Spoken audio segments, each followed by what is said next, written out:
Hello बच्चों, let's read the question. Question कहता है why is it that hydrated chlorides of calcium, strontium and barium can be dehydrated by heating but those of beryllium and magnesium suffer hydrolysis. Okay, तो ये question हमको दिया हुआ है।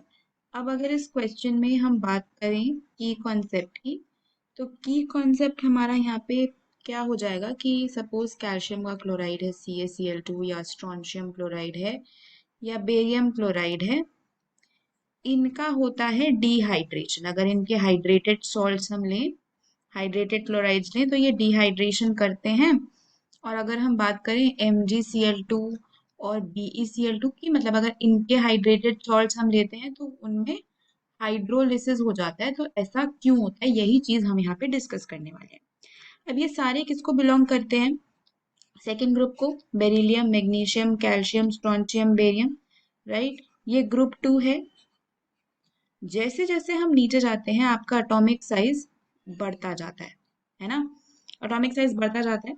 अब इसमें से बेरिलियम और मैग्नीशियम के जो हाइड्रेटेड क्लोराइड्स होते हैं, जैसे कि बेरिलियम का होता है BeCl2.4H2O, इसी तरीके से मैग्नीशियम का होता है मैग्नीशियम क्लोराइड MgCl2.6H2O।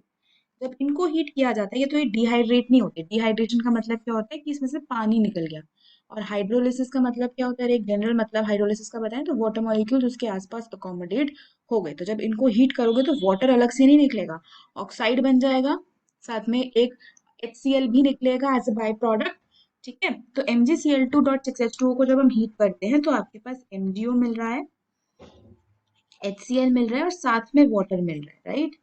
लेकिन जो कैल्शियम क्लोराइड का हाइड्रेटेड सॉल्ट होता है यानी कि CaCl2.6H2O, जब इसको हम हीट करते हैं, इसको हीट करने से सीधा का सीधा पानी ही निकल जाता है। तो मतलब ये सीधा इसको एनहाइड्रेट कर देता है, वाटर डायरेक्टली निकल जाता है।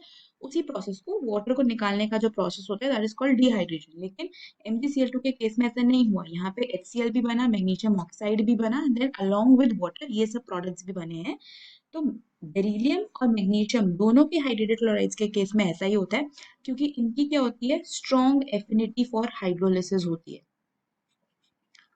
स्ट्रॉन्ग एफिनिटी फॉर हाइड्रोलिसिस होती है because of their small size, right. जबकि कैल्शियम, स्ट्रोंशियम, बेरियम जो है वो डिहाइड्रेशन अंडरगो करते हैं। इस तरीके से स्ट्रोंशियम क्लोराइड का हाइड्रेटेड सॉल्ट, बेरियम क्लोराइड का हाइड्रेटेड सॉल्ट भी डिहाइड्रेशन ही अंडरगो करेगा जिस तरीके से कैल्शियम अंडरगो कर रहा है, राइट। तो मेन रीजन यही है कि बेरिलियम और मैग्नीशियम के जो सॉल्ट्स हैं, जो हाइड्रेटेड सॉल्ट्स हैं, they are strong affinity for hydrolysis because of the small size of beryllium and magnesium ions, right.